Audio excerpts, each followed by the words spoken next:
Okay, welcome back. So when we left, we had gone through an introduction to all the different state phases on our state diagram for the pressure volume diagram.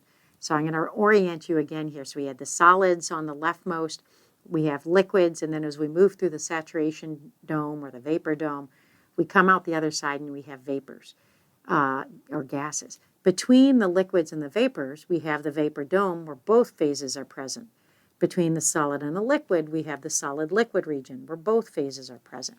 So last time I said I labeled two isotherms, those are lines of constant temperature, as TB and TA.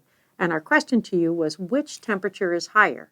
If we were to label this arrow as being the direction, in this direction, what is happening to temperature? Is the temperature increasing or is the temperature decreasing?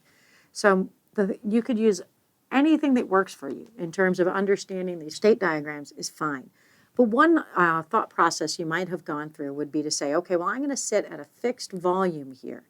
And as I move, specific volume or inverse density, if you prefer. But as I sit at the specific volume and as I increase the pressure, what's going to happen to the fluid? What's going to happen to the temperature of the fluid? So again, at a fixed specific volume, as you increase the pressure, you're going to have to increase the temperature of the fluid. So the correct answer is that TB is greater than TA. That's not true. And that this is the direction of increasing temperature. Again, so whatever thought process you went through or thought exercise or thought experiment you went through, that's great. That's the best way for you to understand. And assuming you came up with the correct response, that's fine. So however you do it is fine.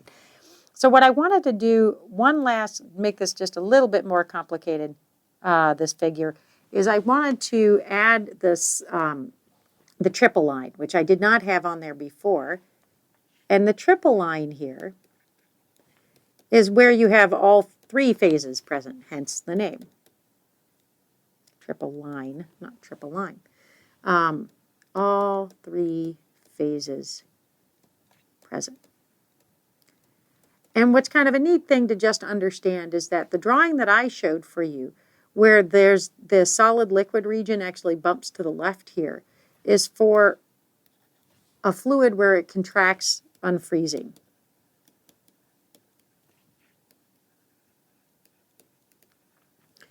And this interface would actually move to the dotted line if we had a fluid that expands on freezing.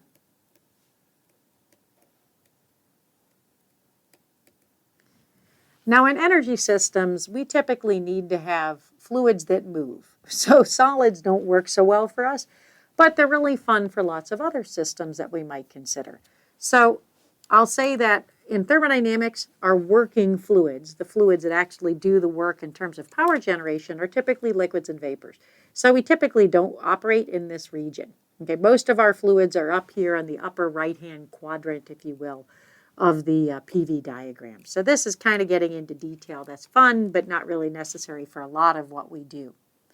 Okay, but I did want to introduce, so that was the PV diagram that, again, we've looked at that for a while. Let's add another diagram to our list of tools. And we use this one mostly just to remind ourselves of all those definitions that we talked about before. So what am I talking about? The pressure temperature diagram. Again, this is the most tactile diagram, the most tactile variables in terms of our understanding. It's very intuitive for us to understand processes and state conditions on PT, pressure temperature diagrams. And so what I just wanted to do was remind you, I'm going to sketch here again a two-dimensional rendering here of the pressure temperature diagram. And here's my critical point. And here's the vapor region. And here's the solid region. And here's the liquid region. So now we have the three phases as identified on our PT diagram, solid, liquid, vapor. So this is just, again, a reminder of, well, if I take a liquid and I transition from a liquid to a vapor, that process is referred to as vaporization. Or if you prefer, it's evaporation. Okay. And if I move from a vapor or a gas, remember I use those interchangeably, to a liquid, then I have a process that's referred to as condensation. If I go from a solid to a vapor, that process is sublimation.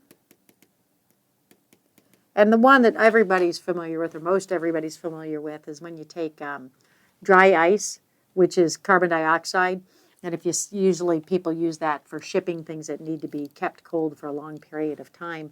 And if you ever pulled out a bar of dry ice, you can see the vapor coming off it, and that's a very common sublimation example.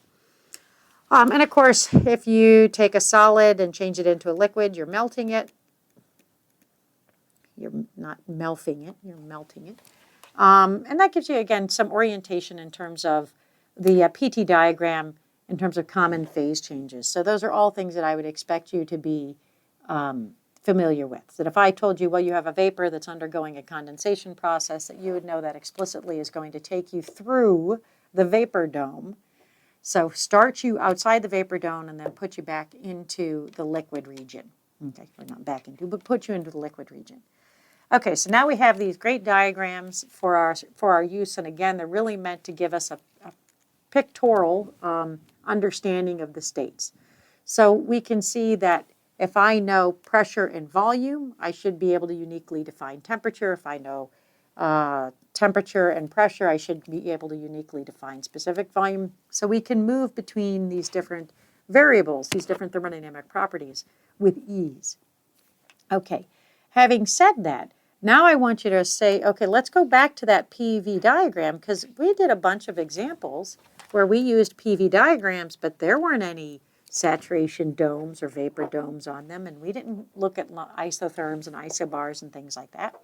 But they were there. They're implicit, okay?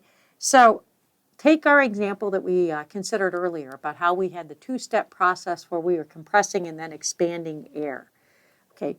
What we're going to find is that, well, for us to condense air into a liquid takes a lot. You can do it, and I'm sure many of you are familiar with liquid nitrogen, liquid oxygen, and liquid air.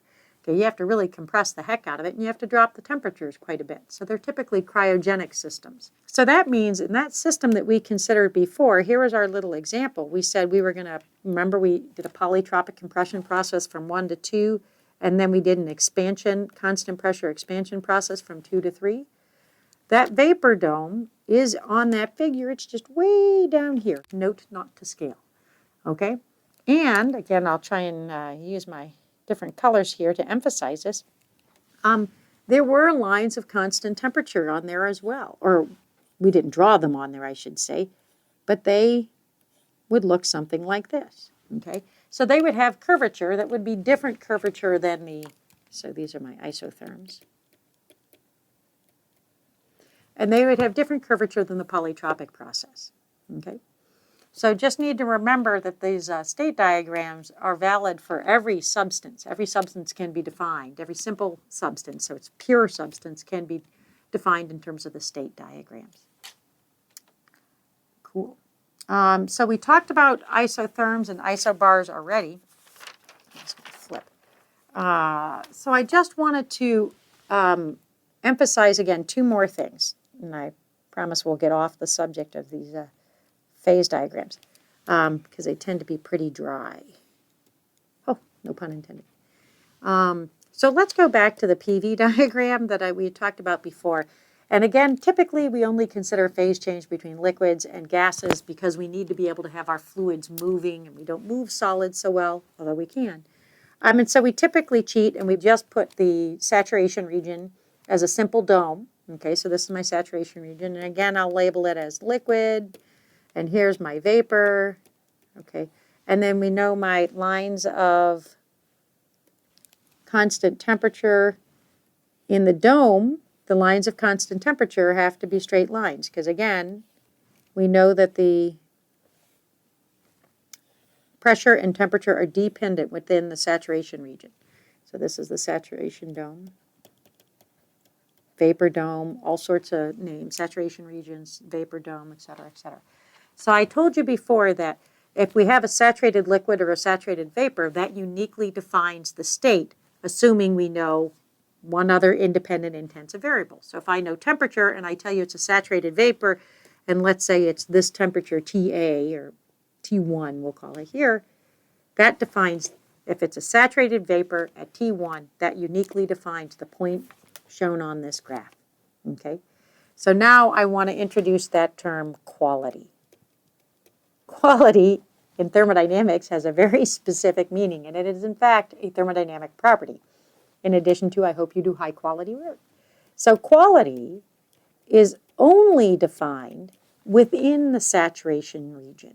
So quality is defined as the mass of vapor relative to the mass of liquid plus mass of vapor present in the system.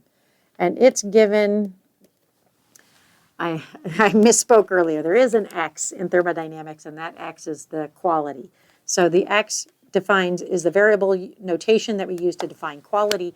You can see that it should be dimensionless because we have mass divided by mass, so it's actually dimensionless like this.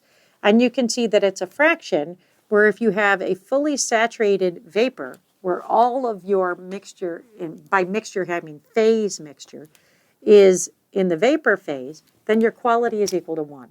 And if all of your mixture is in the liquid phase, then that's a quality of 0. So X equals 1 is saturated vapor, and X equal to 0 is a saturated liquid.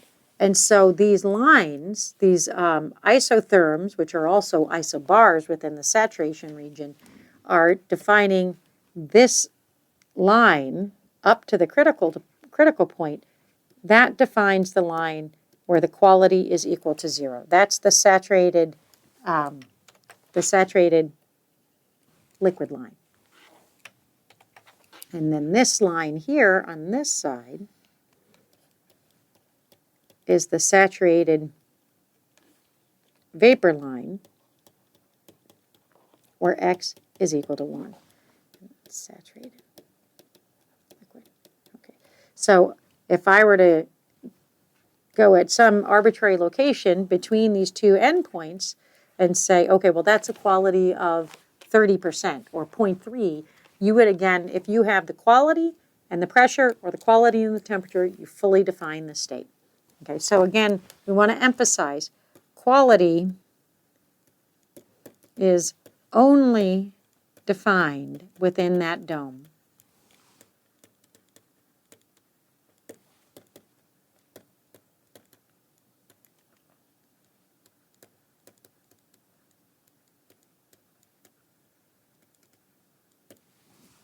Okay, or what we'll call the dome. Okay.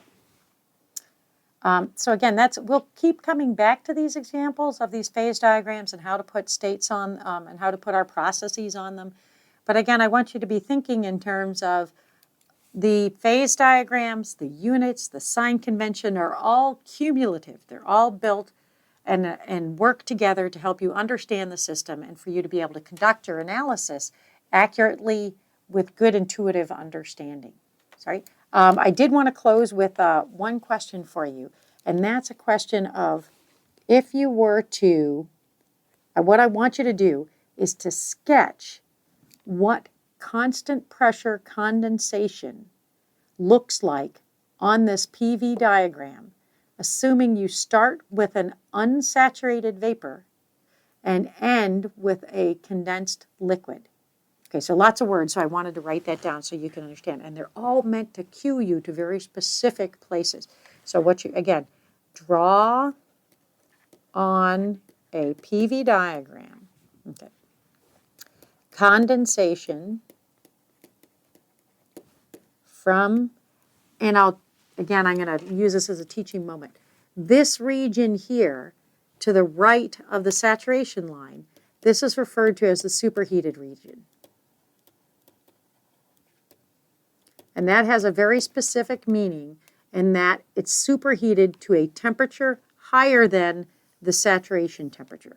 Okay, so that's vapor is at a temperature greater than T saturation, okay? And if you have a subcooled liquid, so this area is a superheated region, and a superheated vapor is a superheated vapor. Oops, no, I said it twice. Vapor. A superheated vapor is a vapor at a temperature greater than Tsat. A subcooled, so in this region, we're going to define subcooled liquids.